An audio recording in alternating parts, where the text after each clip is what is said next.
Hello, Emma. Emma Coller is the co-founder of Growth Pod, a company that works with organizations to support their most powerful assets, their people. Emma is passionate about helping people be their best selves by using the art and science of positive psychology. With over 20 years of experience in learning, development, and coaching, Emma has helped individuals and organizations achieve their goals by tapping into their full potential. The title of her talk is Navigating Stress, explaining the 4 A's of navigating stress with a self care tool. Thank you for joining us, Emma, and bringing this extraordinary talk and tool to us. And I'll let you take over from here. Perfect. Thank you so much. So thank you, Anna, for that lovely introduction. And I also just want to thank all of the unseen heroes that have worked so hard in the background to pull this incredible event together. It's such an important topic for us all to learn about, so thank you. I'm really grateful to be here today and to serve you with a simple tool that can help you navigate stress, one that's been tried and tested by me and the many people and organizations that I also share it with. I also want to let you know that these are not 4 random A's that I just put out of the dictionary, but based on research and science from neurobiology. But before we get to it, I'd like to start by talking about what stress is. Now, I don't know about you, but there's been times in my life when I've thought how wonderful it would be to live stress-free. Yeah, I'm sure you have too. You know, like the lives that people live on Instagram. But here is the truth about stress. It's a really important part of the human experience, and it's intertwined in absolutely everything that we do. And stress, actually, in the right amounts and with great tools to navigate it, can in fact support us. Stress can be an incredible motivator. It can provide us with the energy we need to take action. It can give us clarity, and it can help us meet challenges, which of course in turn helps us to innovate, grow and develop. And all of that helps us to build the vital skills of resilience, which serves us again and again when it comes to navigating stress over the longer term. So stress in the right amounts provides us with all of these benefits, but too much stress, not so much. The challenge that we have in our current context is that life is ambiguous and uncertain, and so many of us feel under constant stress. Our brain is wired for certainty. So when we experience a lack of control, we can find ourselves feeling under the threat of stress regularly. And that stress can come from all over. For example, our job demands, our families, our relationships, friends, and even our work colleagues. Maybe challenging conversations that we have to have, deadlines, global issues we see on the news or hear on the radio, and even social media, with its ability, of course, to enable people to curate false information or craft the image of the perfect life that can leave many of us doubting our own. So some stress is good for us, and the reality is that stress is interwoven through our entire lives. Now, some of the most stressful challenges and thoughts I've had are about my cherished little big boy. We call him Little Big because he's only 13, so still my baby, but he's a 6'1" and he wears a size 12 shoe. So being a parent is duly the most stressful and rewarding thing I've ever experienced. That juxtaposition of the two makes for an incredibly rewarding and loving life. So some stress can be a positive adjunct in our lives. It keeps us and others safe, but of course, if we have too much stress, then that can be problematic. And if it lasts for a prolonged period of time, that can cause issues too.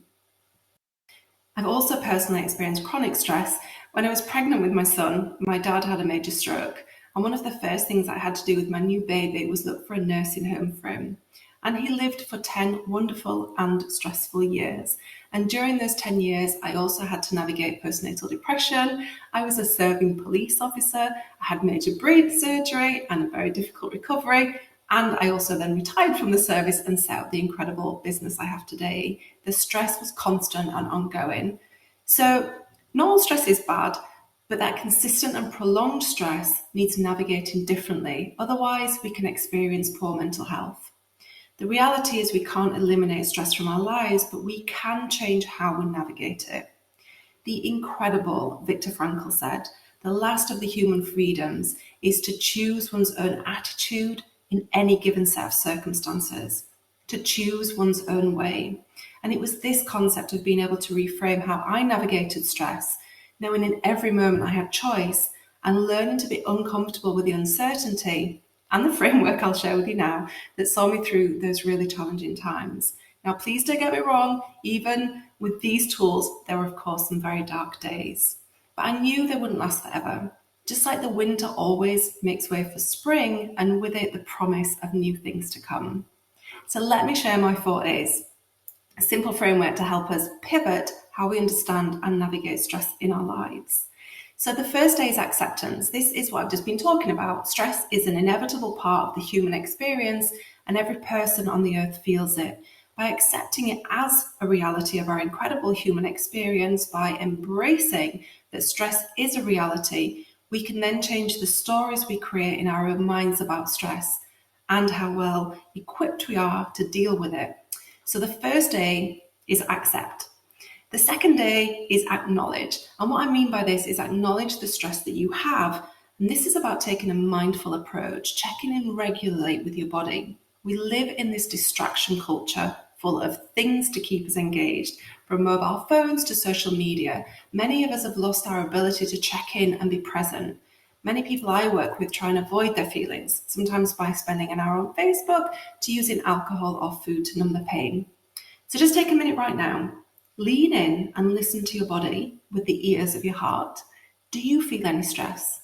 Where do you feel it? Our bodies speak to us in the form of sensations due to its obvious lack of ability with words. So what sensations do you feel? It might be tight shoulders or a fluttering in your stomach or a pain in your head. We have this whole spectrum of human emotions, but not as many people describe them good or bad. Every emotion that we have is there to tell us something. Our emotions want to serve us, they want to help us out. The ones that we might describe as negative, such as sadness or anger, fear, disgust, those emotions and sensations are often felt in times of stress. And in those moments of stress, our brain believes us to be in danger. Now, your brain doesn't know the difference between reality or a story you're telling yourself, which means you may not be in physical danger, but your brain doesn't know that. Because, of course, we experience these emotions when we storytell, like, I have so much to do today, or I'm worried I might miss a deadline, or I'm scared of an upcoming presentation I have to do, although that might just be me today. So it turns our sensations and feelings up a notch to make sure you stay safe. Our brain is clever. It's like having a volume dial in your body that's turned up to its highest setting, like a heavy metal or rock and roll type volume rather than a lovely, soothing meditation one. So it's not that those emotions are bad, it's just that they are louder. Remember, your body is speaking to you in the form of sensations. So to make sure you hear those emotions when it thinks you're in danger, it turns up the volume. We never experience things like joy and happiness at the same volume level because more often than not, when we experience those emotions, we're not in danger. So our second A is acknowledge. Until you name it, you can't change it. So lean in, listen, and name how you feel. Now, some people don't even have a great vocabulary when it comes to words relating to emotions. So I encourage them to pick a colour that represents their emotions instead. So what do you feel, or what colour do you feel, and where do you feel it? The third A is action. Sometimes it can feel like stress is just raining down on us. So I like to think of these action A's as our stress umbrellas. So far we've changed our narrative with the first A and accepted stress is real and inevitable. And then we've named how we feel with our second A by acknowledging the stress and where we feel it. In action, we're taking our umbrella out of the stand and putting it up to protect us. So this third A is, what action will you take to positively support yourself in this time of stress? Now remember, we might not be able to remove the stressors, but we can positively add into our lives actions that will help us navigate them. So for example, one of our umbrellas might be taking a hot bath. Another might be speaking to a friend, having a massage, or even taking a walk in nature. The more action umbrellas we have at our disposal, the better we are placed at navigating the stress. I always encourage people to write a list of action umbrellas. If you had a spare 5 minutes, what could you do to practice self-care and compassion in response to stress? Which umbrella would you pick if you had 30 minutes or an hour or even a weekend? Imagine that. what would you do?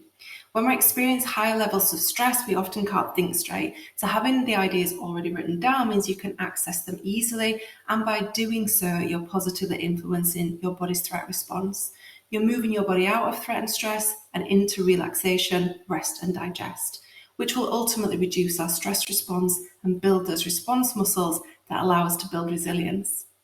The final A is after action review. Now, being a former police officer, I know the importance of after action reviews. And this is where we review the process we just went through to make sure we gain all the learning from it, so we can put gentle nudges in place so we can be better next time.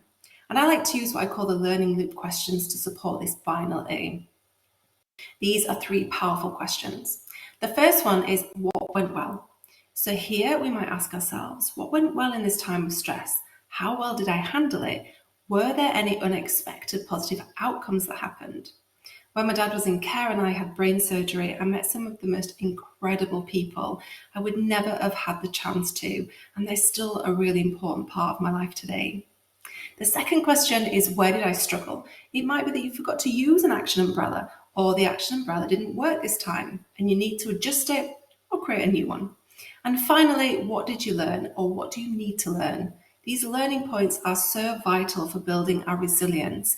And when we reflect back on our challenges, we're able to see with clarity that on every occasion so far we got through these times, we are resilient and we can do this. So in this mindful review of stress, we're balancing our thoughts with what went well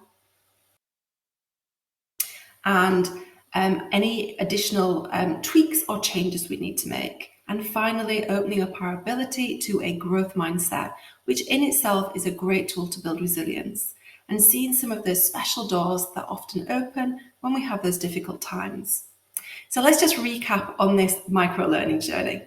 Stress is weaved into the fabric of our human experience. So firstly, accept that that's the case. Secondly, acknowledge stress in your body. How does it show up for you? What triggers it? Where do you feel it? And then third, what action umbrellas will serve you in those stressful moments? And finally, after action review. We never ever stop learning. And so the more deliberate we are by using the learning loop prompts, the better we become at navigating stress, the better we become at recovering from stress, and having the right equipment in the gym helps build our muscles of resilience. So I would love to just know for a minute or so if you can get in the chat box and share with me any of your favorite action umbrellas. Anybody got any action umbrellas that they like to utilize on a regular basis? Let me just get in the chat and have a look. If I can see any, if you can put them in the chat box, that would be amazing. We've got meditation. Yeah, a lot of people liking to meditate. Writing. I just went on a writing course a couple of weekends ago. It was amazing. Hiking and walking. Yeah, moving the energy when anger. Drawing is another gorgeous one. Yeah, journaling, one of my absolute favorites as well, something that I do every single evening. Oh, Anita, I love that, going for a walk with your 10-year-old daughter. Yeah, doing some breath work as well. Absolutely gorgeous, stopping to breathe. So wonderful. Walking in nature. Yeah, really powerful to walk in nature. Enriched environment that's absolutely at our disposal within an instant. Knowing the truth, yeah, absolutely. Life is perfect just as it is. It's also perfectly imperfect. Impartial observations, a great one, Carol, thank you. And a stress summit, which is Difficult Hill in our neighbourhood. That sounds like an amazing thing. I can imagine just walking up that stress hill and really thinking about that. Okay, so in a second, I will introduce our next guest. But just a quick reminder that a portion of the proceeds from our event goes to support a reputable national recognised mental health organisation. So please find the link and make sure you support us tonight with that chosen charity.